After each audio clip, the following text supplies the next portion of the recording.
Good afternoon. Welcome to Remaking the Economy Co-op Ownership of Mobile Home Communities, a co-production of NPQ and Shelterforce. I am Steve Dubb, Senior Editor of Economic Justice here at Nonprofit Quarterly, coming to you from Boston on land historically stewarded by the Massachusetts Nation.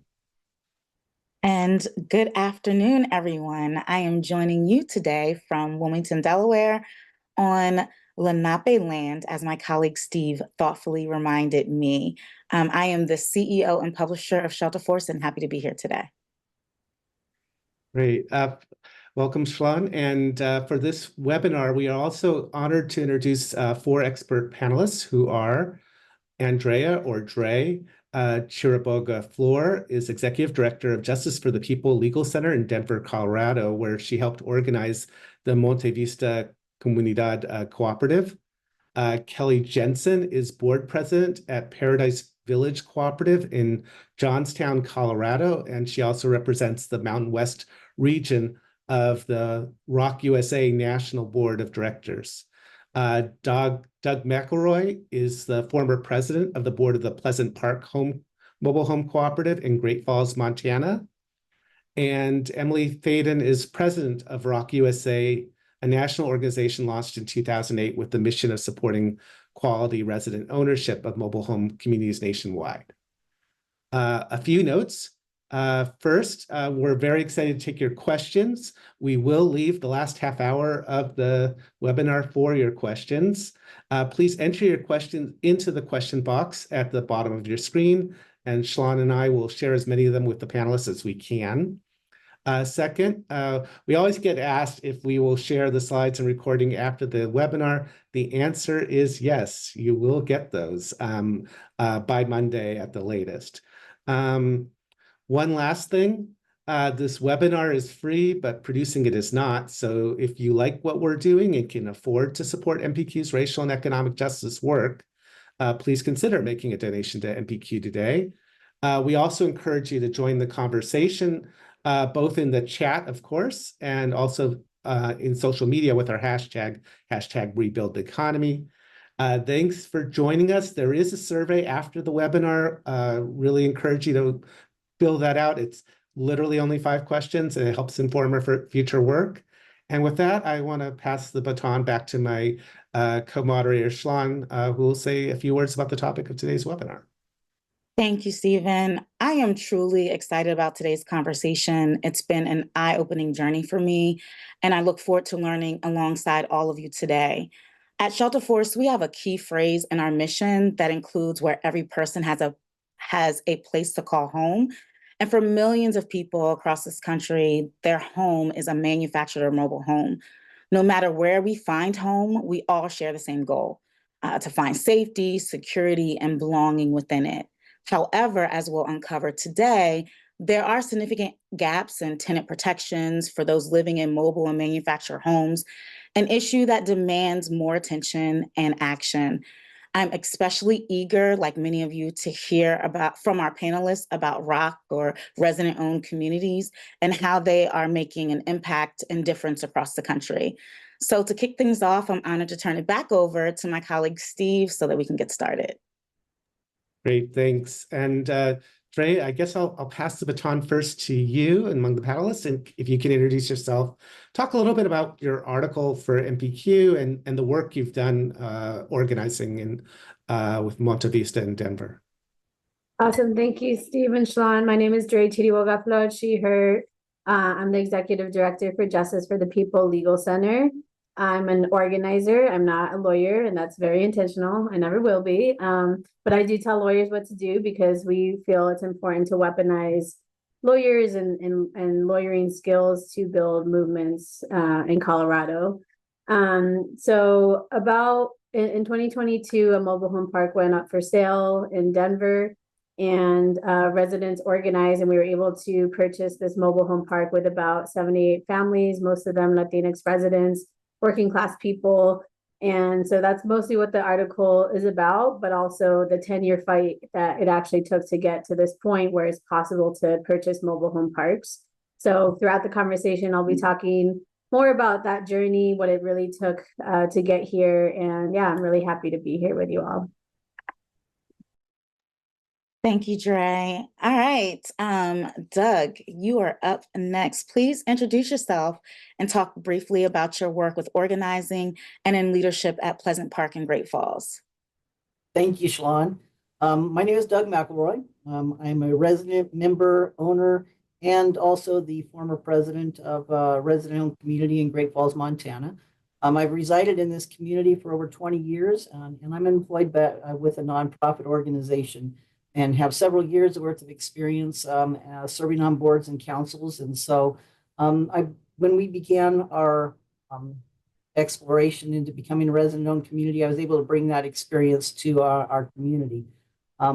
Began serving on the board during our initial stages of our pre-purchase as the vice president of the board. And then I was later voted into the position of president in May of 2022. I served out my term at the end of this year in May, and I decided that at that point in time, I'd take a step back and let the community have a different perspective and open the doors for more membership involvement. We became a resident-owned community during the pandemic, so the initial stages were all, we navigated our way virtually. Everything was via Zoom online, and that was a bit of a challenge in itself, but we did it, and in September of 2020, we became a resident-owned community. We have 48 sites in Pleasant Park community in Great Falls, and we currently have 2 vacant lots and 2 empty homes. But our greatest challenge so far has probably been in navigating the property management acquisition. But we're still growing through it all, and I love the park. And honestly, it's probably by far one of the most affordable housing options, in my humble opinion. Thank you. Thanks, Doug. Kelly, could you introduce yourself and talk briefly about your work and leadership role with Paradise Village in Johnstown? And if you want to throw in some stuff about ROC USA, you can do that as well. Okay, my name is Kelly Jensen. I live in Johnstown, Colorado. That's about 40 miles north of Denver. I have lived in my community now for 28 years, the last 2 as a cooperative. Quite a bit of difference from ownership, owned by someone else, and owning your own park. I spent 40 years working on the railroad. I am now retired and work part-time at the Y. So I do a little bit of nonprofit work too. So I have enjoyed working these kind of leadership roles all my life. I started in 4-H at a very young age, and all through the railroading career, I sat on councils. I was a union rep. I worked both sides, management and union side, so a little bit of everything. We have a 40-unit community here, 76% Hispanic. So that is that creates some kind of problems and hurdles because I don't speak that much Spanish. I'm learning more and more every day, but everything we do is in Spanish and English. So that's one thing that we have to really work for here. I'm very happy to be here, and I wouldn't have it any other way. I'm so glad we're a cooperative now. Thank you, Kelly. And now we will have Emily introduce herself. But first, I'd like to say I'm very happy to share this stage or time with Emily. She's also a board member of Shelterforce and a huge champion of this work. And I'm just extremely proud and looking forward to all that she is going to share this afternoon and the future of ROC. So Emily, why don't you go ahead and introduce yourself and talk briefly about your vision for ROC USA? Yeah, thank you so much, Shalon. I want to first just start off by thanking NPQ and Shelterforce for creating this opportunity for us to talk about resident-owned communities and the challenges that manufactured housing communities are facing across the country. So thank you, thank you. The work you do is so impressive and important. Yes, so I am the new president of ROC USA, and I'm the least seasoned on this call in terms of expertise, but I'm really, really excited to be joining ROC USA. So I joined this summer as the new president, and we are a social enterprise that is committed to helping residents in manufactured housing communities to community organize, purchase their communities, and then democratically govern them as resident-owned co-ops. And so our vision is to bring the resident-owned community model to millions of families and to millions of residents in manufactured housing communities across the country. To date, we have helped 332 communities become ROCs, and that includes 23,000 homes in 21 states. And so I'd love to see that number scale, because there are 43,000 manufactured housing communities in America that are potentially at risk of displacement and other pressures, where they could greatly benefit from some form of a community ownership or nonprofit ownership model. Great, thanks, Emily. Well, let's get started with some of the questions. I'll start, and we actually had this conversation. I remember when we did our planning call, like manufactured housing or mobile home parks, as they're commonly called, are the most common naturally occurring form of affordable housing in the United States. But there are a lot of misconceptions about them. And so can you help set the stage and talk about how these communities work and the challenges they have today? And Kelly, I think I'll throw it to you first, and then I'll let Dre jump in. Well, most people think of a trailer park. When they think of a trailer park, they think of trailer trash. We're anything but trailer trash. We all have occupations. We all have families. We are all contributors to our communities, both our own small community of the mobile home park and also of our large communities. We're all we're hard workers. We are people that care about each other. And as I became more involved in this, I know my neighbors now more than I knew them before. I lived here 28 years and barely knew anybody. After we got this together, we all worked together. And now I know people. I know them all by first name. I know their kids and everything. That's something I never would have done before. The stigma is there. It's really hard to get rid of. And a lot of times people go, "Where do you live?" And most people will say, "Oh, I live in that part of town." They will not tell you they live in a mobile home park, because people look down on you. There's no reason to do that. We have got attorneys, we've got doctors, we've got therapists, we've got office workers, we've got factory workers, we've got farmers, we've got everyone living here. Everybody that works here works hard. There's nobody that just sits around and does nothing. We are contributors to our communities. I don't know if you want me to go any further. No, I'll let Dre jump in. Go ahead. Yeah. Yeah. So for us, we really realize that mobile homes are especially important for immigrant populations in the Latinx community for a lot of reasons. First, some Latinx families can't apply for public subsidies or can't apply for mainstream loans based on immigration status. And so sometimes owning a mobile home is the only way for folks to own a home. And so we really, as an organization that focuses on the intersections of racial and gender and class, it's really important to acknowledge that that is a really important source of housing for certain populations. Obviously, mobile home is a misnomer. I use it, that term. Most people use manufactured housing now.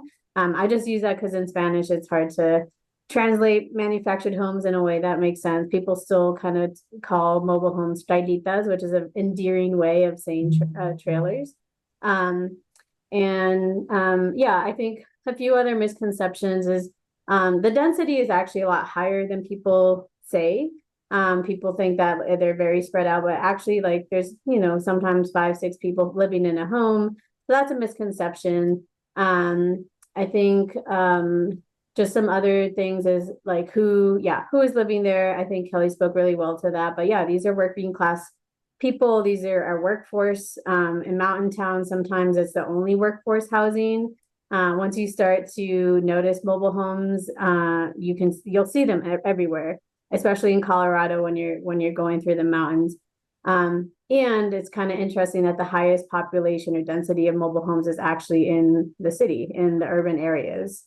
And so for all different types of, at least in Colorado, so for all different types of regions, this is a vital source of affordable housing. I think one other thing I'll say is that, you know, a lot of the homes are pre-1976, pre-HUD standards, where HUD revamped their standards to improve conditions. But when parks become owned and rent stabilizes or decreases, sometimes people are actually able to replace their homes, improve their homes. And some of the newer homes, modular homes and manufactured homes, can be just as safe as stick-built homes. Because I think, you know, as we're seeing these hurricanes, you know, all across the East Coast and in Florida, that's always a concern. But how do we, I think instead of thinking, how do we completely, you know, replace these with apartments or whatever, we need to think about how do we stabilize these communities so they can improve their own homes and their security living there. One thing that's hard about living in a mobile home park, it's hard for people to make improvements because we can't get the loans that other people can get. And that makes it very hard. If you want to make any improvements, it will be a personal loan, which very high interest rates. And it's just very hard to do. And then with the older homes, there's only so much you can do legally to make them a better place to live. People have done it. I mean, they've made their homes beautiful. They're their homes. They're not a house. It's their home. And they make it look that way, but it's hard to do. The money is just hard to get if you live in a mobile home community. Did anyone else want to jump in, or we want to keep it moving? All right, so let's get to the good of this conversation. What is a resident-owned community and how does it operate? And what are the benefits and challenges of cooperative resident land ownership for mobile homeowners? That's a mouthful. So, but does anyone want to jump in? This is for all on the panel. What is a resident-owned community? And break it down and let us know, how does it operate and what are the benefits and challenges for the residents? Sean, I'll jump in. Okay, One of thank you, Doug. the things that I think is a benefit to being a resident-owned community is that suddenly the entire community understands that there not only are rules that we make, but there are responsibilities as well. We get the opportunity to create a community that we are a part of, that we appreciate, and we have control over that. We have control over, as a community, as members, to be able to determine what sort of rates we need to set our, for lack of better terms, our lot rent to, in order to make sure that our budget needs are met. So resident-owned community is exciting for people to be able to be a part of, but it's also an opportunity for us to learn what our responsibilities are in order to improve ourselves. Being a part of resident-owned community, we're in charge of everything we do. It's a business. It's no longer just there's an owner out there that's going to tell us what to do. We are now the owners. So we have to make our rules, we have to make our bylaws, and we have to make sure everybody follows those. If there's something that just doesn't fit in with what's going on, we have the right to change that. We can make it fit what we need to have done. It's so nice to be able to say, we haven't had to raise our rent for 2 years because we've got a budget, we stick with that budget, and we're way below what any other housing costs here in Colorado. Colorado is terrible. Close to me, a one-bedroom apartment is over $1,600 a month. We have kept our lot rent down to under $700 a month. So there is quite a bit of difference there. We can have a whole family for less than what a one-bedroom apartment can rent for. And like I said before, you know everybody in this community. You work together. If we know we've got streets that need to be repaired, we work to try to get that done. We've got a building that needs to be painted. Everybody said, can I help? That's something that you don't get in a lot of other places, but you do get here. So there's a lot of advantages. You know your neighbors. You watch their animals, they watch yours, you help them shovel sidewalks. It's a good place to live, a very good place to live. If I'd love to just take a step back, because we might have some folks on the webinar that don't understand why would you need a resident-owned community. And so what's happening in manufactured housing communities all across the country is that increasingly there's private equity investors moving into this space. And so this is putting pressure on communities because owners are putting manufactured housing communities up for sale. And the owners own the land underneath the homes that Kelly and Doug previously owned, right? They owned their homes, but they didn't own the land. And then literally, if you hear some of these private equity actors in the marketplace, they gleefully communicate that you effectively have homeowners held hostage. And so you can increase the lot rent to exorbitant degrees. And to Dre's point, these homes are not mobile. These homes, for all intents and purposes, are not mobile. So residents end up being stuck with the option of either having an extremely unaffordable home ownership scenario or potentially being displaced. And oftentimes when the residents are displaced, the owner of the manufactured housing community will turn around and resell their home because it's considered abandoned property. This is a huge problem, right? And so these are untenable scenarios for some of our lowest income homeowners in America. And really what the resident ownership model is about is saying, you know, if it is doable and feasible financially, it's giving residents the choice to be able to collectively organize and purchase, and then to Kelly's point, collectively govern and manage this park moving forward so that they end up actually controlling the fate of their neighborhood. They get to control the fate of their home and their community going forward. So the benefits are really, really amazing because you know, the lot rents end up being stabilized. The homeowners are deciding if they need to do increases.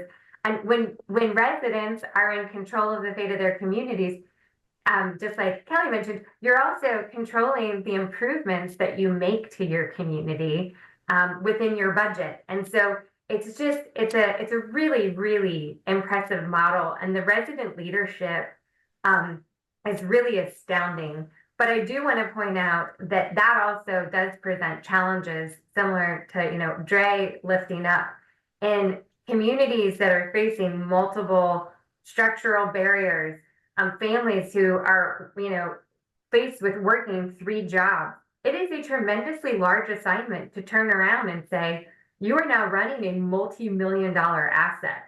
And you have to govern, and you have to do the find property management, and you have to do the budgeting. And so, you know, what we try to do at ROC USA is to provide a lot of training and support. But it does create barriers for some communities to contemplate whether they can do the model. And Dre, I don't know if you have anything else to add there.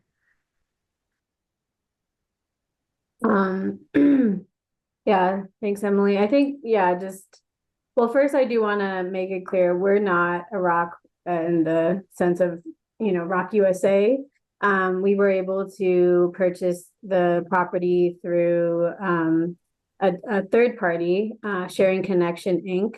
They've never done anything like this before, which tends to happen in this space, is that like community land trusts and other organizations have stepped into acquisition work for mobile home parks. And so we're sort of learning together, but it's a rescue real estate project, which means that Sharing Connection Inc. will be the owners for about 3 to 4 years until the residents can take over. The rent has not been raised. It won't be raised. Part of my job as a community organizer and independent party in this is to support the residents and support the board and their leadership development to take over this. Because ROC USA is not the model for everyone for a lot of reasons. It just doesn't always fit. And so I do, and even though they're such an important part of the ecosystem, I do think that we need to make sure that we're thinking about alternatives. Because also, like in Colorado, we have parks going up for sale every single day, maybe not every day, but every week. And so I think it is important to think about alternative models. But the other existential crisis, along with investors, some of the biggest investors in our country really are investing in these parks not for nothing, because it's a cash cow for them, to be honest, is mass displacement, which we've also seen. So yeah, if you've seen A Decent Home, that documentary, 9 to 5 Colorado, where I used to work, we fought for 4 years for this mobile home park. That park ended up closing, but the legacy is very big in terms of policy that passed after that. But that is something that's a reality for communities, is facing, mass displacement or these investors coming in. Great. So I'm going to jump to an audience question because I think it flows from what we've been talking about, which is a pretty simple question, but I think an important one, which is how are resident-owned communities created? Kelly and Doug, you both have direct experience with that. Andrea, too, in your way. And how do people come together to become co-owners? So, I mean, there's obviously a whole organizing process. So, talk about that from your perspectives and, how people went from, oh, we couldn't possibly own this to, yeah, we want to own this. We started out with notes on our door saying our places were for sale. The park was for sale. And at that time, all of us were just, what are we going to do? I mean, it's a hard thing to say when you get that certified letter on your door saying you're up for sale. We were approached by the previous owner and said, do you think you people could purchase your park? Well, of course we couldn't. There was no way we could come up with $3 or $4 million. But with the help of Rock and Thistle, we had people come in. They explained us the process to us. That night, we elected a board of directors, and they walked us through the whole process. The state of Colorado, every park has the first right of refusal. So that helped us. They had to deal with us first, and it had to be in earnest. It couldn't just be, oh, yeah, we'll deal with you, then we're going to take a bigger offer. We had 90 days to close our deal. We were one of the last ones. Now it's 120 days to close your process. You set up everything at that time, and you're working with a group of people who've never done this before. So thank goodness that there are CTAPs and technical advisors there to help you. They walk you through that every step of the way. They help you write all of your rules and regulations. They help you do your bylaws. They help you with all your closing papers. They help you find an attorney so you make sure everything's legal. It's a very fast and furious 90 days, but it was well worth it. It's been great. So from our experience, we had actually initially looked at the option of resident ownership about 12 years ago. So 8 or 10 years prior to us becoming a resident community. NeighborWorks Montana was the organization that assisted us with looking into that to begin with. We approached, with their assistance, we were able to approach the owner at that time, who also owned 2 other mobile home communities within our community, within our town. And at that particular point in time, he had a price set, and we negotiated back and forth, and we were never able to reach an agreement for other reasons. One of the other communities was able to reach an agreement with the owner and purchase their community at that time. And then a few years down the road, the second second community was able to become a resident-owned community. And then we were the third out of the group that the previous owner had to reach the negotiation table again in 2020. Talking along the lines of other investors coming in, we were in a time crunch with getting on board, with getting our board together, making our final purchase, there was investors that had come in, and there were a couple of other communities in different locations of town that these investors came in and purchased. And since having done so, they have increased their lot rents enormously. And so we really wanted to make sure that we weren't the third one that the investors were able to purchase. And so we rushed through getting our community lined up to become a resident-owned community in order to be able to have that control over our lot rents and the other expensive improvements that the out-of-state investors wanted to implement. So timeliness was quite a factor for us. But in addition to that timeliness, trying to organize individuals with various skill sets and trying to determine who is going to be good for leadership. That's probably one of the biggest attributes to becoming a resident-owned community, is figuring out what people within the community can bring to the table to make sure that we're moving forward as a community, and doing so effectively. So, yeah. Doug, just a quick thing I can ask you, like how big of a difference is it? Like how many hundreds of dollars a month are we talking about? Well, when we had a small increase in our lot rent when we made the purchase, we went from $355 at the time up to $406 in order to meet our budget. Since then, we've had another lot rent increase. However, the investors that came in and purchased the other two communities, they were sitting roughly about the same, maybe a little bit higher than us. And now they're ranging anywhere from $508 a month to $795 a month. And I think we're sitting at $427 right now. Thanks. Kelly? Ours went up almost $200 a month, but that was because we had 3 loans that we were covering. And the financing, I saw somebody ask, that financing, ROC USA helped find our financing for us. Several different groups were working with us. We had a group from Colorado. We got one of the first interest-free loans that they had put out, and we used that loan to help pay interest down on the other 2 loans so we could keep our rates lower. There's people working all around you at all times. They're all there to help you. There's people doing the legal part. There's people with financing part, but nothing's done without contacting the members of the group first to make sure that everything is okay. And is this something you really think you can do? Is it something you want to go on with? And you have up until the very time you sign those closing papers to decide whether or not you want to go through with the deal. And everybody, at first they're hesitant, but as you see what's going on around you and you see rents increasing $200, $300, $400 every year, and we've kept ours lower, it makes sense. But you're never left alone. And that's one thing, if anybody's ever thinking about this, if you work with an organization, they don't just push you in there and say, okay, you go find the money and everything. There's always somebody there to help. You're never working alone. You've got people supporting you at all times, which helps a whole lot.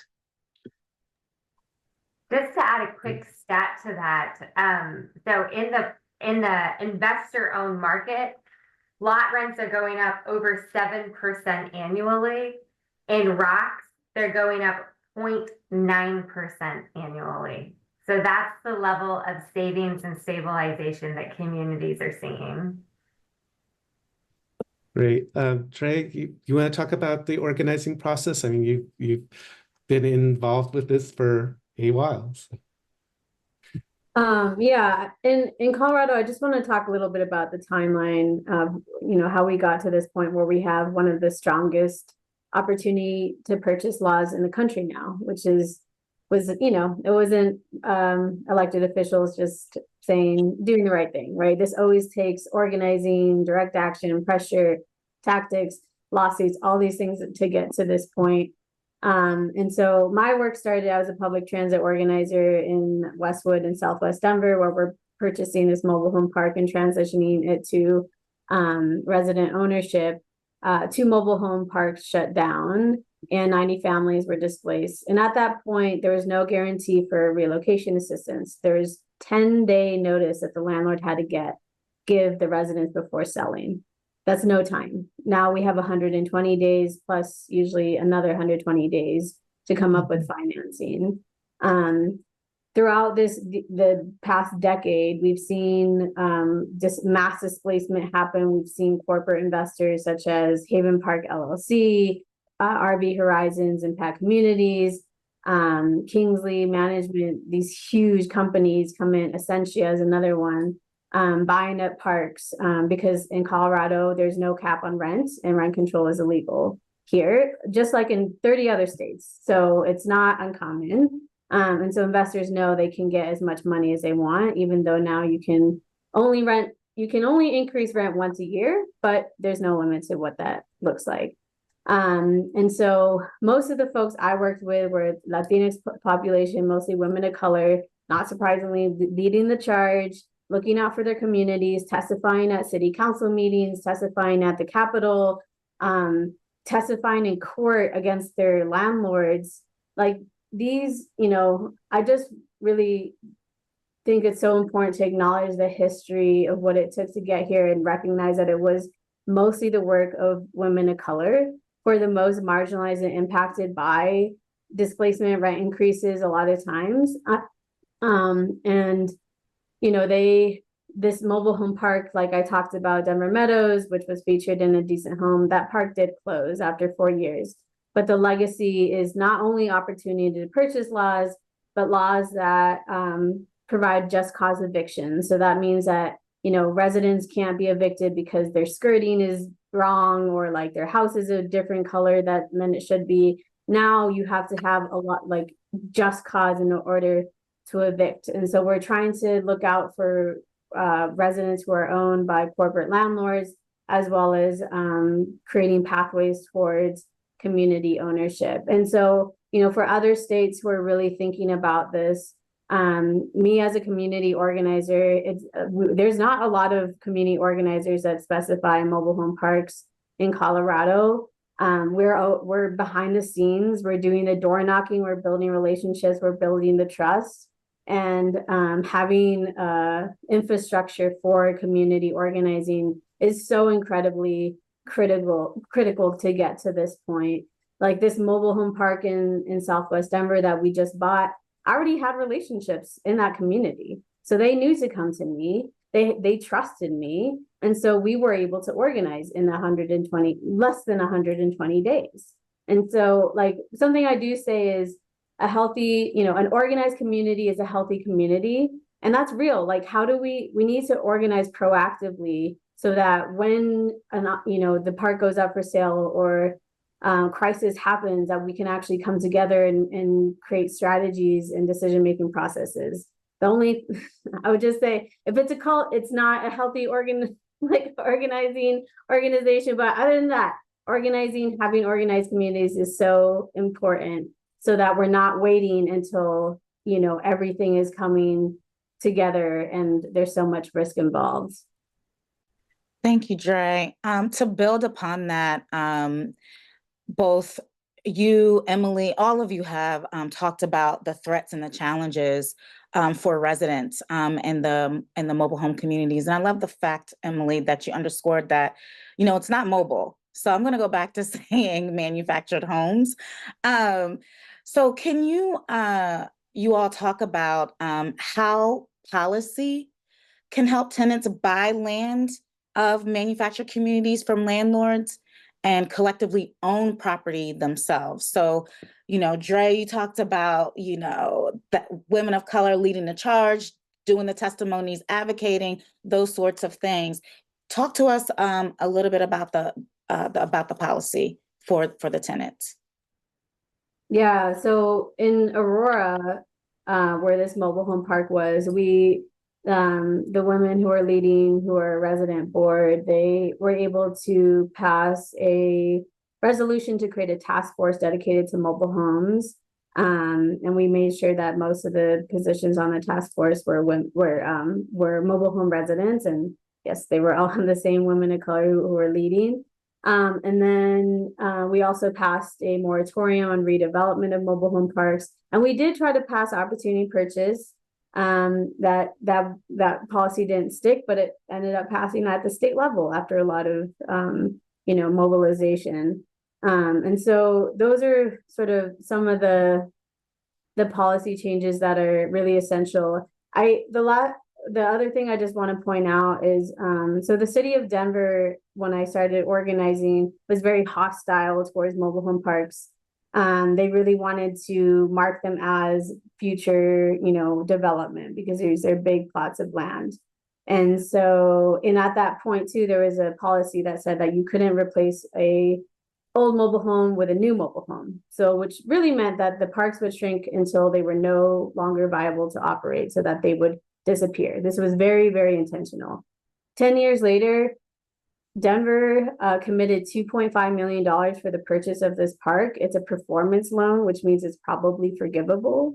And so it's night and day what has happened between these 2 years. It took not just policy change, but public awareness of why it's so important to preserve this type of housing. Why if you want workforce, if you want workers in your city, building your city, running your city, you need to have affordable housing. And this is a great way to preserve that. And so just seeing how that has changed just in the city of Denver, their perspective, and now their willingness to pass, even now we're passing zoning policies to protect mobile homes. All of that took organizing, all of that was behind the scenes kind of work and sometimes public work. But yeah, I just can't emphasize enough why that's such a crucial piece of this, to get to this more ideal place. Thank you, Dre. Emily, you wanna? Oh. Yeah, I'd love to piggyback on that. So 9 states currently have opportunity to purchase. A lot of them outside of Colorado or in New England, where really the movement for resident-owned cooperatives was founded and built a lot of momentum. We need more states to be looking at this issue and recognizing that residents should have the right to purchase the land on which the home they own sits, right? And so I really hope to see, to Dre's point, movement building. We need to be organizing and building a movement to advance those policies in other states. But OTP is not enough. So, to Dre's point, it took $2.5 million of public subsidy.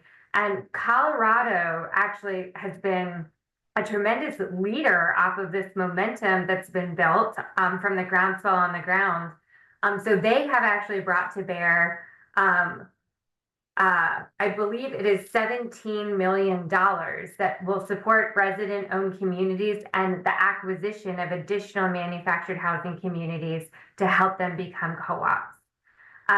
It is the combination of those enabling public policies with public funding, because these parks have gotten so expensive with the investor pressures that most of the time, low-cost financing is not going to cut it, right? And so we actually need some public dollars going into these deals in many communities to help residents, create this enduring affordable housing stock moving forward. And that momentum, similar to what was built in Colorado, resident leaders across the country, many of them through the ROC Association that Kelly is a director for at ROC USA, they built that momentum on a federal level. And in the 2020 fiscal year 23 omnibus bill at the federal level, $235 million was passed. It's the first time ever federal pot of public dollars that will flow down to support manufactured housing communities and resident-owned communities. And so, Kelly, I don't know if you want to talk a bit about the organizing work that went into that, but this is a historic moment in time for, really the flashlight is on this as a viable and critical part of the solution for affordable housing in the U.S. She's talking about the price initiative, and it was a letter writing campaign like I've never seen anything like in my life. We had people, residents from all communities all across the United States writing letters to senators, congressmen, local governments, everybody, governors, please. We need this help. A lot of these parks have been purchased with infrastructures that are so run down. That's one reason that people were getting rid of the parks. They didn't want to put any money into them. So we bought them. So now we have to fix them. So a lot of the money goes into infrastructure for the whole parks. It goes in for replacing older homes in parks. It's fantastic. We've got it now for 2023. 2024, we only came up with $10 million, but it's still on the budget, which is a good thing. We're working on letter writing campaigns again for 2025 to make sure it stays there. So then it's going to become an actual part of the budget year after year. It cannot be dropped. And that's what we're working on. But this is to help anybody basically that is in a mobile home community that needs help with infrastructure, replacing homes, helping people have a decent place to live that's affordable. Great. And we'll take all the help we can get. Thanks, Kelly. So I think I want to ask a question about like sort of it takes a partnership to make these conversions work, right? So, you know, what role is done by the national, what role is done by like a local assistance provider like a Thistle, you know, what role is done by the residents themselves? And Dre, obviously you're working without the national, so you can sort of talk about the process in your place. You know, what was dependent on sort of rank and file residents, if you will, and what was done behind the scenes. So whoever wants to jump in first.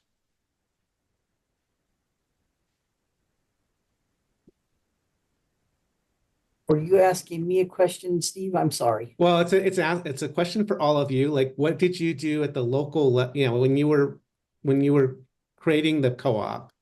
You know, where was resident organizing key? Where was the support of the national key? You know, if NeighborWorks Montana was working on it, you know, what the you know, sort of break this down a little bit for folks. So NeighborWorks Montana was our primary contact. They coordinated between us and ROC USA for acquiring the funding that we needed.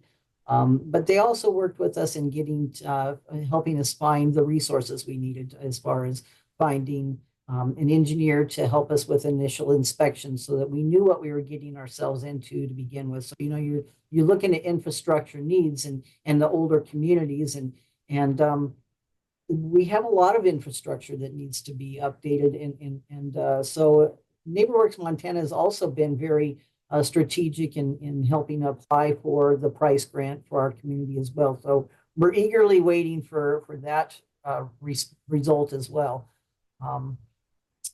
They helped us. The TA has been very vital in helping us to navigate not only the bylaws and the rules, but working through a budget.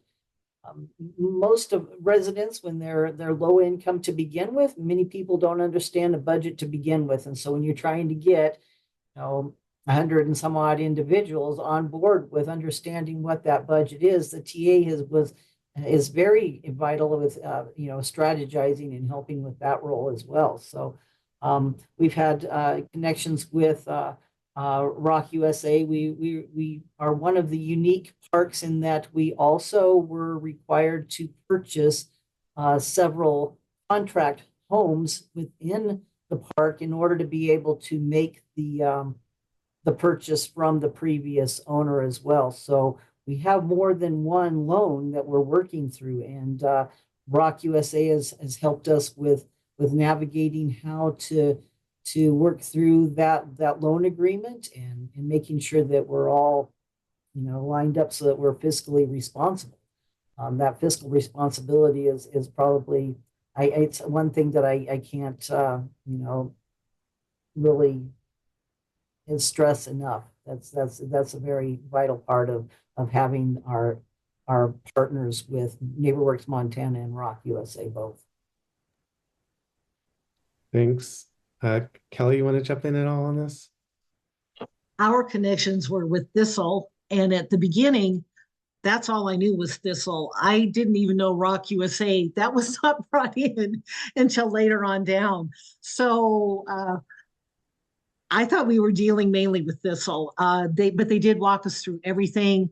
They helped us with everything that we needed to do. They put us in connection. They were our go-betweens, and our TAs were fantastic people. We have new ones now, but the ones that we started with are still part of the process, and they do so much to help so many people. Rock, when I did find out more about them, there is so much that they have to offer you, just not just with your financing and all that, but also all the things you need to know about evictions, about fair housing, about they've got several different programs that you can take. Some of them are educational sessions, some are one-on-ones, some are webinars, whatever, but there's always somebody there that can help you get you through your problems. And there's somebody there that can, if you're having trouble with mental illness, we've got some programs on mental illness. And a lot of people, when you get into these situations, you're stressed. There's so much coming down on you. What are we going to do now? Where's our next meal coming from? Is my family going to have a roof over my head? There's programs there to help you with that. Also, so all of the financial, with your mental stability, with just, if you want to learn, there's a lot of different things you can learn, things that will help you. And it's available to everybody in the community, not just the board of directors, it's to every resident of the community, which I think is fantastic. Everybody can learn if you want to. Just to piggyback on that, so Kelly, you're talking about Rocket, and so we've been really working hard, I think, to build out virtual training materials, and then also materials that we can be taking into communities to really be supporting residents with their governance and their community engagement and building social cohesion in their communities as well. But I do want to flag, so Kelly's mentioned Thistle, Doug has mentioned NeighborWorks Montana. So ROC USA has a network of 9 all-star, what we call certified technical assistance providers. And so those are the organizations that really are on the ground. They're the ones that are getting to know the communities and the areas that they serve, and really supporting communities so that they can be successful and not feel alone when they're trying to go through such huge decision making on a pressured timeline on the front end to decide if they want to become a co-op. But I think it's critically important to recognize is that they don't go away, right? So that ongoing technical assistance and support is offered to the communities after the fact, so that you're not reeling when you're dealing with new issues and now managing these big giant assets. So I think that that's really beneficial. And so ROC USA, for the areas that aren't covered by our network, we also do the work directly. And so we have some ROCs in Texas, for example, Pennsylvania, North Carolina, where we don't have a network certified technical assistance provider, but we wanted to stretch because we saw the need. There were so many communities in other places that we felt that we could help. And so when we do that, we're trying to stand up basically having technical assistance support on the ground in those communities as well, either through staff at ROC USA or through finding partnerships. Great. And Trey, I wanted to give you a chance to jump in. I know you're working outside the ROC network, but what was done by sort of the people center that you lead? What was done by the residents, other technical assistance providers? Yeah. So I worked at 9 to 5 Colorado for about 9 years, and I just want to give a shout out because the work that they do is amazing. It's changing policies through grassroots organizing, which is very difficult to do, but we have to, that's the only way to create permanent, sustainable change, really. but yeah, having relationships within the community, like I mentioned, was really helpful. And it's worth it to look into other providers or nonprofits that could play that role as an interim owner. So for example, Habitat for Humanity has some community land trusts in certain states. So they have, I think, a couple in Colorado. So they could serve as like a, long-term community land trust, nonprofit owner, or, an interim owner. Elevation Land Trust in Colorado, they're doing amazing work. They did acquire a couple parks in Durango, which is the west side of Colorado. And that is now, those are basically resident controlled communities. And then Sharing Connection Inc., I was connected to through the city of Denver, and they've done land rescues with mostly small businesses. So, small businesses are renting their units, and then it goes up for sale, and then they come in, and then they're the owners for a certain period of time. And so, the public kind of campaign about this, of just encouraging more actors that can play a role in acquiring, financing, those kinds of things, is so important, because Sharing Connection and Westside and Elevation Land Trust, they've never done this before. But it was organizing, it was pushing them, it was them kind of realizing it's a good deal for them, to be honest. So Monte Vista, for example, the owner was netting like 40,000 a month. Not doing a lot of repairs, obviously, so that's one of the reasons why. But this is actually a sustainable model for financing. Not in every single case, but in a lot of cases in Colorado. And so my goal as someone who's really trying to build out the ecosystem for housing and land justice work in Colorado is also bringing in other partners, maybe unlikely partners, who would invest in this type of community, but it's been very successful. But having organizers on the ground, building that trust with communities is so critical. Like I said, most of the communities I work with are Latinx, some undocumented folks, and they have been, they've been messed over by government entities, nonprofits, because of their status. A lot of them have experienced wage theft. So there's reasons to be wary of a nonprofit just coming in and saying, hey, we're going to help you. And so I communicate with those residents, the board of residents, every week, all the time, like building that trust, resolving conflicts, implementing conflict resolution processes throughout. And so having that kind of foundation is so needed, because these are 78 families who just committed to living with each other for maybe forever. And so they're going to have to make these decisions together. They're going to have to be able to resolve conflict together. And so all of those pieces, so the policy, the movement lawyering, which is part of what we do to help build power, the organizing, the fundraising, all of these pieces have to come together in order to make this work. And so the sooner you can start establishing those connections, those resources, the more likely this would, this project or whatever you're working on will succeed. Thank you, Dre. I want to throw in one final question for the panel. And Dre, this just was prompted by what you were just saying about being able to resolve conflict when you're, bringing folks together.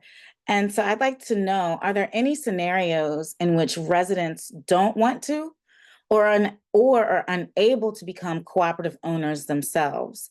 And what might be the alternative solutions in that scenario? Yeah. I think that it is still important to recognize, the existential threats are, private equity companies coming in and doubling rents or mass displacement. But I guess the question is what's in between? And from my perspective, and I know the ROC model is evolving, but it did originally come from, white retired communities in New Hampshire. So most of the ROCs are in New Hampshire. the folks that I'm working with work 2 to 3 jobs. They're young families, they have, little kids. And so maybe they don't have that type of time or resource or commitment, to run a whole community. It's not a small piece of work to do that. And so sometimes a community land trust, the onus is more on the nonprofit to kind of run the day-to-day, can be a better model for folks. And it can also just ensure that the housing stays affordable, which we know is number one issue, period. Like that is it. Number two is habitability and maintenance. And so I think there are kind of solutions in between that could work. And I think that's again why, I don't want to say the ROC USA is the end all be all. It's a very important piece of this. And what are other alternatives based on culture, based on income, based on just capacity to run a whole business, really, and so so I just feel like we need to be more nuanced and fluid when we're thinking about solutions. I think that's exactly right. So we are increasingly serving more Hispanic and Latinx communities with the ROC model.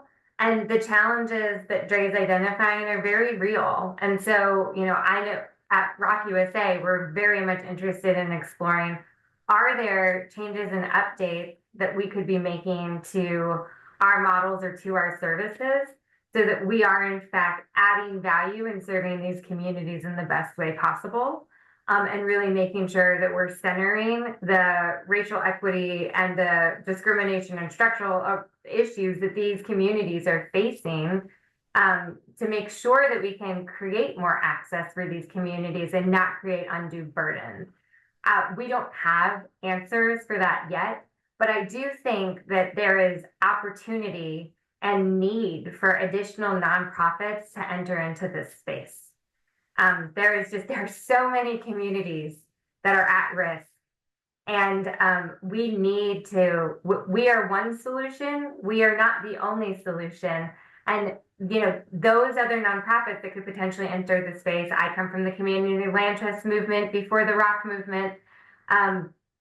They also will need public subsidy dollars. And they also will face the same challenges that our communities are facing today, which often is about comprehensive property management services.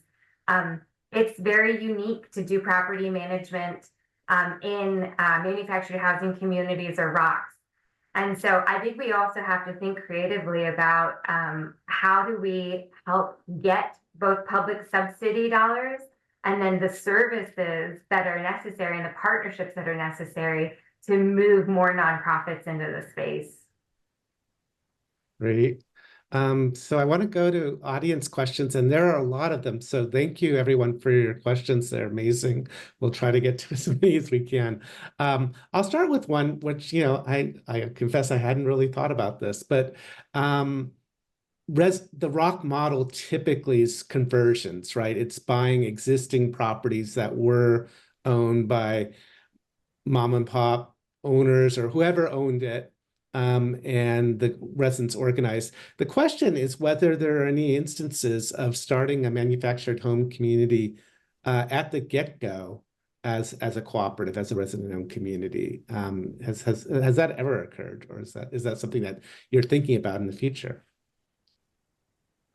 So I cannot guarantee that I have all of this right as 4 months in as the new president. My understanding is that that is being explored by one of our certified technical assistance providers, which interestingly is a partnership with a health system that is interested in seeing if building a new resident-owned community or manufactured housing community could provide that workforce housing solution. It is tremendously challenging because of stigma and because of zoning and because of the state of the manufactured housing industry to actually be building new manufactured housing communities from scratch.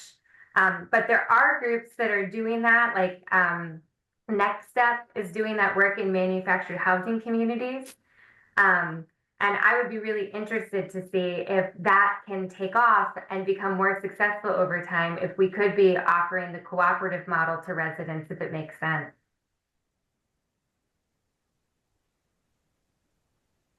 Thank you. All right, I'm going to go to one of the next questions. And Steve is right. You all did a wonderful job of asking lots of questions. Okay. All right, so this is from Chapel Hill, North Carolina.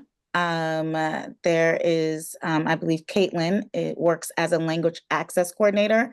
And the question is, one of my projects is mobile home community engagement. Over 95% of these residents are Spanish speakers. How can I connect these mobile home residents to ROC USA? And what would be the first step? My community is 76% Hispanic. Everything we do is in English and Spanish. We make sure that no one is left out. And the state of Colorado also now says everything that we do has got to be in English and Spanish. If another language is requested within 48 hours of the meeting, that also has to be given. So German, it might be Vietnamese, it could be Chinese, but everything we do in our community, to get back to that, we do everything in English and Spanish to make sure no one is left out. Whenever anything is put out at our meetings, everything is always done both sides. That's just the way we started because of the fact that we do have so many Hispanic people in this area. It's just been a way of life up here. That's just the way we've done everything, and it just makes sense to do it that way. So it can be done. One thing, a lot of them don't like a lot of publicity. They want it, they're willing to help, they want to volunteer. It's hard for us to put people on committees, but they are willing to help. So that's one thing out of the ROC model that we don't quite exactly follow because we don't have a lot of committees, but we do have people that volunteer to help. And to me, that's just as important as having a committee. If I have somebody that says, yes, I'll be willing to send out your letters for you, I'll do anything, that is just as important, and we all work together. But we've gotten over a lot of that hurdle. I don't know if it's because of the area that I've grown up in. That's the way I've grown up my whole life, speaking, English and Spanish speaking around me. So it's just a way of life up here. It does work. You can make it work, and it does fit into the ROC model. It does work. Great. I thought this was an interesting question, is if any of the ROCs provide loans to residents for improvements to their own units, is like a revolving loan fund. Is that something that either of your co-ops are doing, or Emily, anything that you've seen on a broader national scale?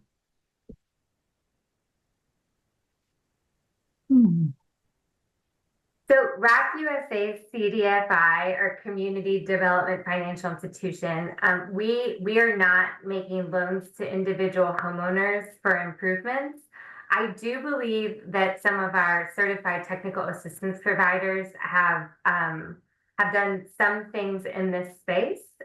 Specifically, I believe New Hampshire Community Loan Fund, which is they have a portfolio of around I believe it's 186 resident-owned communities, and they're moving into that space because I think that we all see it as a need.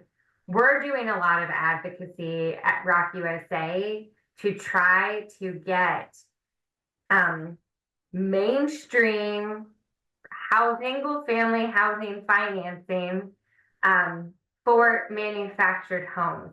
This is such a huge need. When 1 in 20 people in America live in a manufactured home, it is absolutely not okay that they are being excluded from our housing finance system. And so we feel that we have to go very hard at this with both Fannie Mae and Freddie Mac under their duty to serve rule, to be making sure that homeowners are getting equitable access to financing that they should be receiving.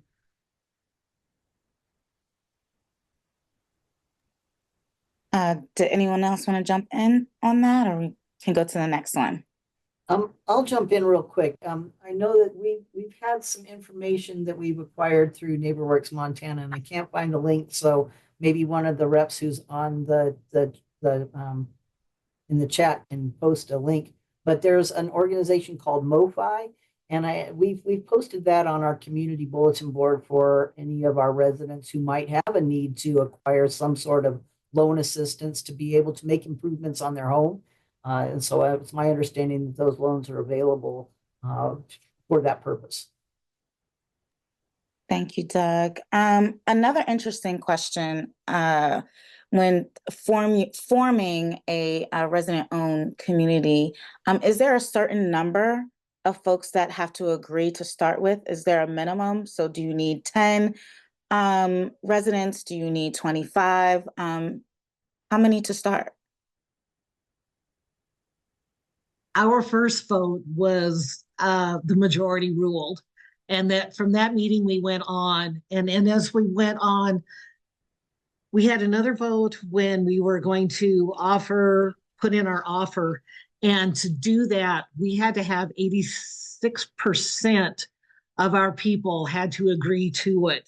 So the percentages differ for every community, but I know it's pretty high. You can't do it, say like 10 people out of 40 say, yes, we're going to do this. The majority rules. All of this is run as a democracy. The majority always rules, one vote per household. So if you have 40 units like we do, we had to have a certain percentage. We had to have, I can't remember, I think it was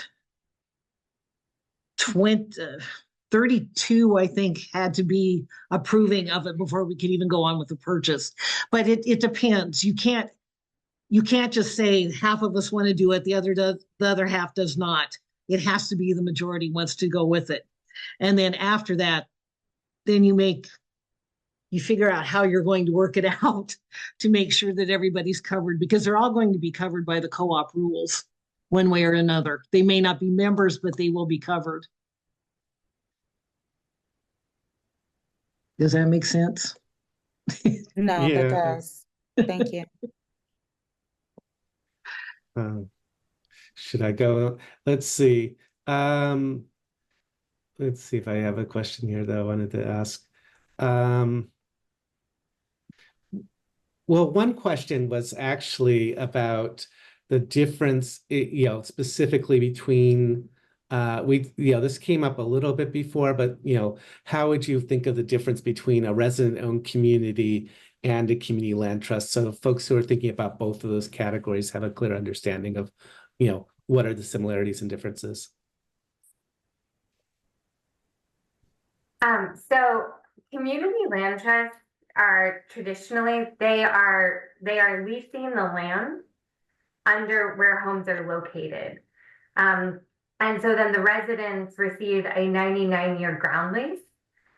So it's like effectively that they're owning it, but that land is held in trust. And so the land is held in trust so that it continues to serve community purposes. Most of what community land trusts are known for is actually single-family affordable homeownership opportunities, where they hold the land in trust underneath a home, and then they sell the homes at affordable purchase prices to lower-income residents who agree in the future to restrict the price for which they can sell their home, so that while they receive the benefit of an affordable house, they pay it forward for future generations. In the co-op or resident-owned community model, the residents are forming a cooperative, and that cooperative then is structured to then own the land. So it's collectively owned rather than having the land go in trust and be ground leased. It is collectively owned through the corporation structure and through the bylaws. And Kelly or Doug, you can speak more about this. Through the bylaws, the community agrees that in order to help retain the affordability and that the community is serving households with lower incomes, when the homes get resold, they offer the home out for lower income families first to see if they can get a buyer who would then be joining the cooperative. So really it's through the the co-op model, that the land cost gets stabilized, and that's how you're baking in the lasting affordability for the residents who live there over time.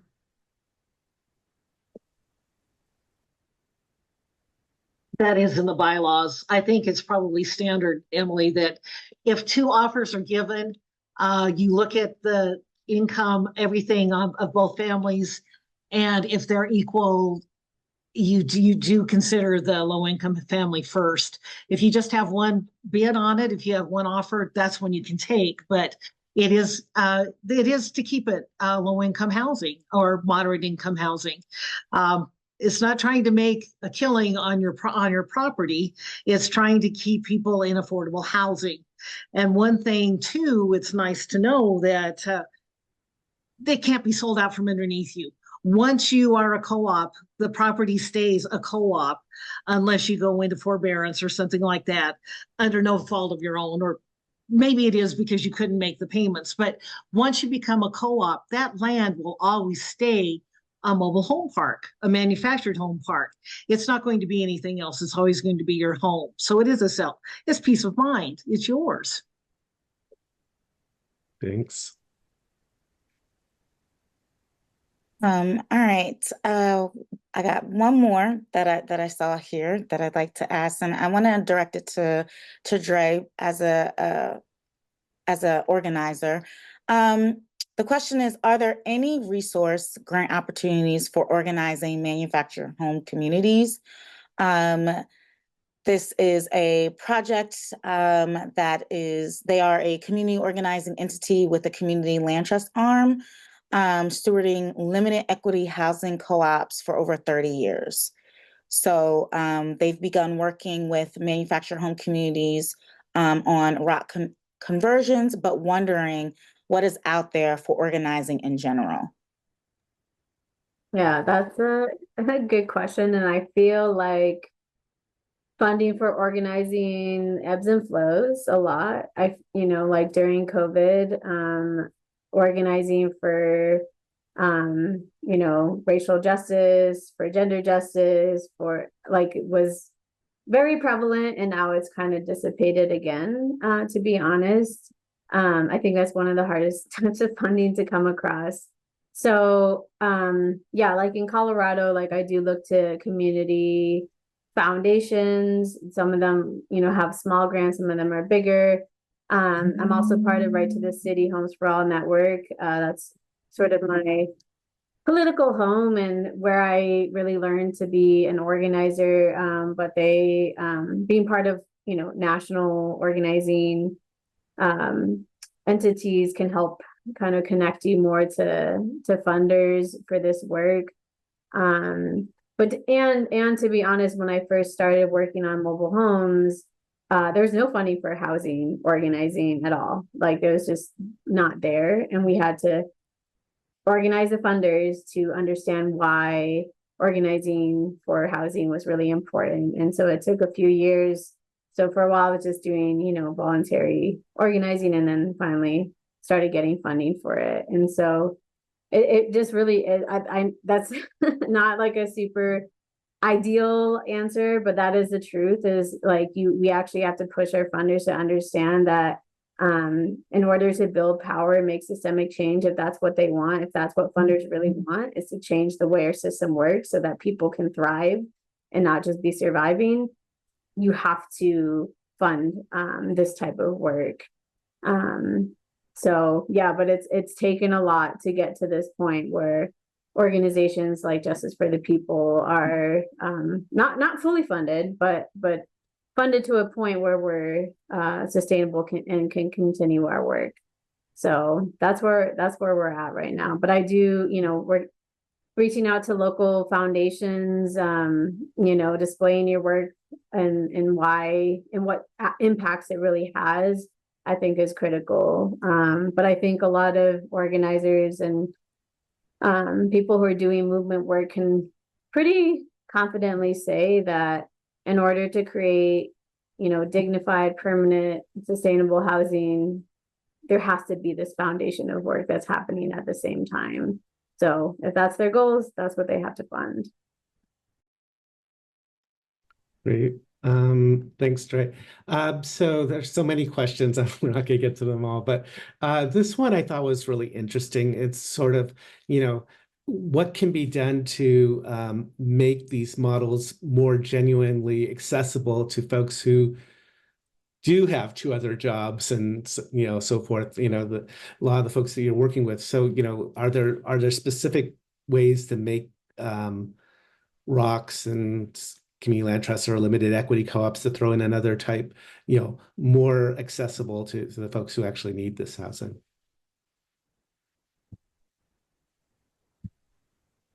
And anybody can jump in on that. I do think in an ideal world, we've tried to fund or like give stipends to people to do this work, at the very least.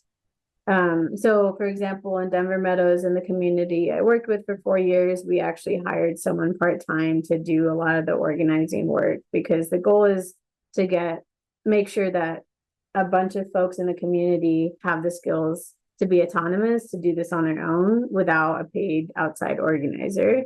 And that did cause conflict. So I haven't really figured out what is the ideal model.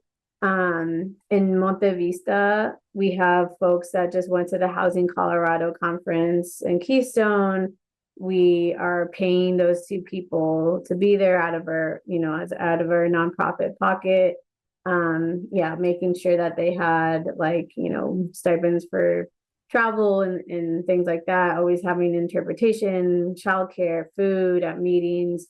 It's not easy, and I haven't found a solution, because I think sometimes when you bring money into it, or like paying one person to do the work, it can cause conflict. But if the rest of the community can agree, like, this is a good investment, this makes sense, it can make it more sustainable, so that person can actually do that, full time, or at least half time, so they're not working two jobs.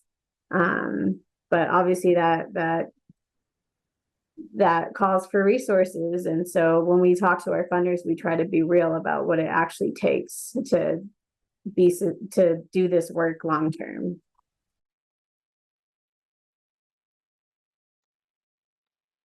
Thanks. Um, Go for it. Yeah, feel free if others want to chime in here. I think that so in the ROC model, the goal really, right, is that people are effectively within the community taking turns, right? That's the hope. So that, somebody might be stepping up to serve as president, like Doug has done, and then that, we can pass that on to other community members. And so that the burden is not just being shared by a small group of board members, but it is something that gets shifted over time, and hopefully with community cohesion and coordination, that we can minimize the amount of time that that's taking based upon the time of your life when it's possible for you to step up and play more of a leadership and engaged role. Now, that's an aspiration, and we know that that's really hard. And in some communities, being able to find the time for that engagement is really hard. And so, as I mentioned earlier, we're definitely going to be trying to embark on a process to really figure out, are there other pieces in the ROC model where we could be lessening the burden, but still making sure that the residents control their fate and the decision making for their communities. And I don't know where that work is going to take us, but that's definitely a hope of mine. Thanks. Sean? We got time for one more? I think so. Okay. Oh, let's see here. Okay, here goes one. And I'm not sure if we talked about this, but I kind of got a feeling that we did, but I'm not sure. But this is a very interesting question. It says, how does someone leave an existing community? Do they sell their ownership, share to the next resident that moves in? Is there equity built in some cases?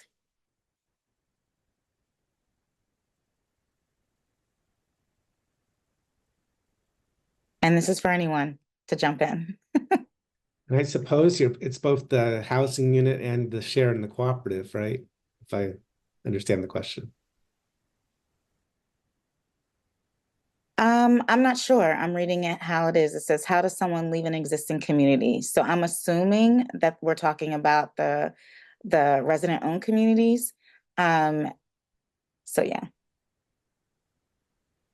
When you sell your property, when you sell your home, you also give a membership of the co-op. That is then picked up by the next buyer. So ours was, our membership fee was our old security deposit.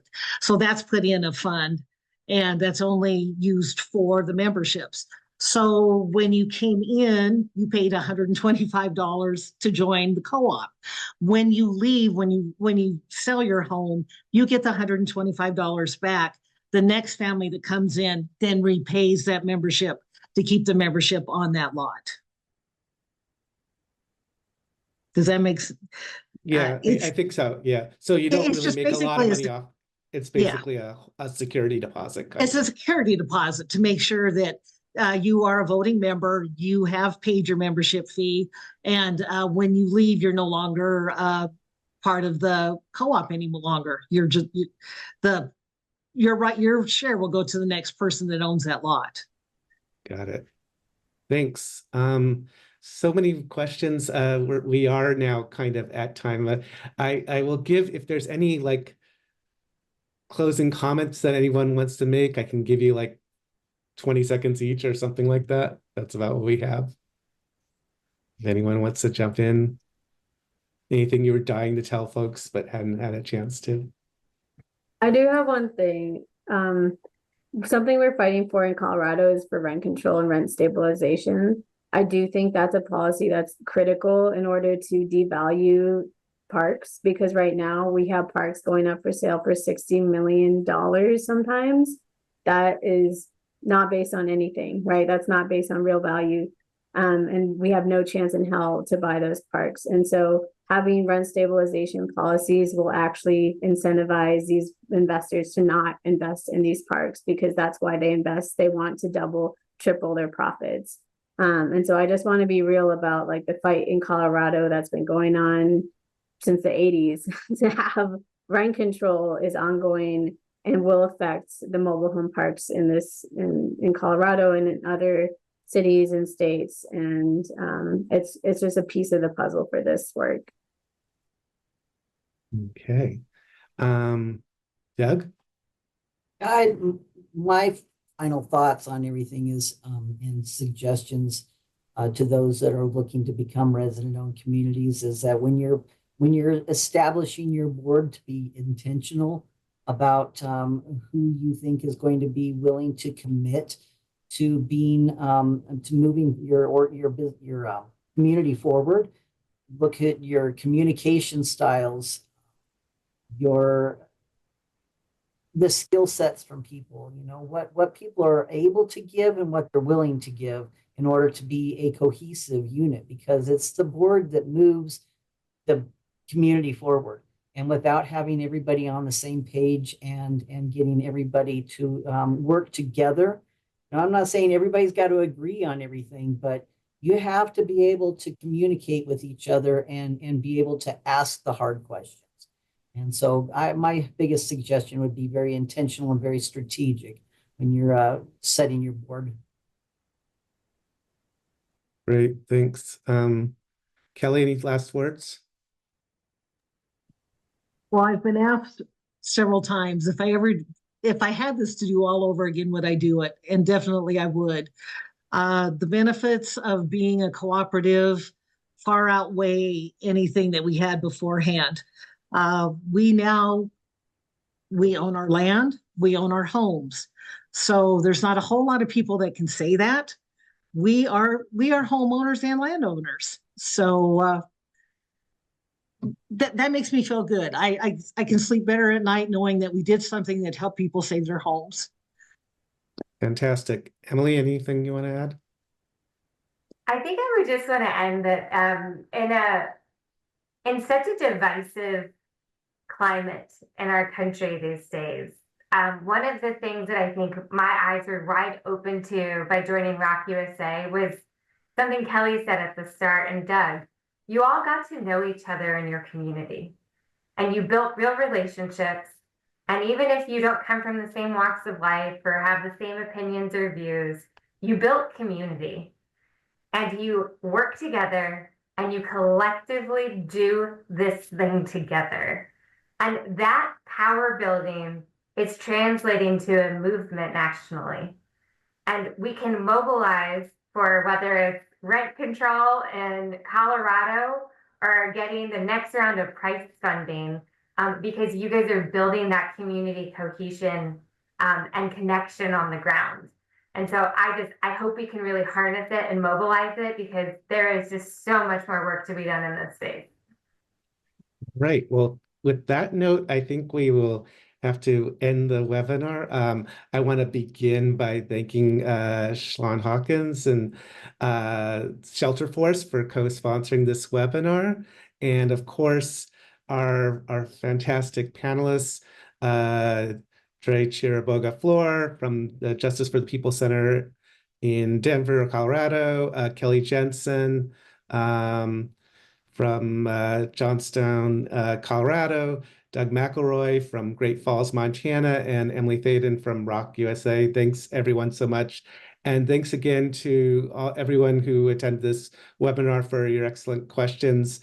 We will follow up with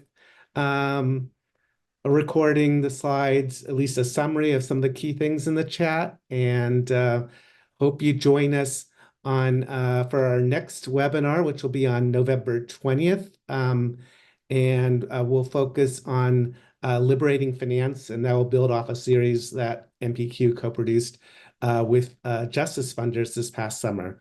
So that's, I think, 5 weeks from today. So thanks, everyone. And Shalon, any last words from you? No, thank you all so much. I learned a lot today, and just appreciate this time. You all have a wonderful Wednesday.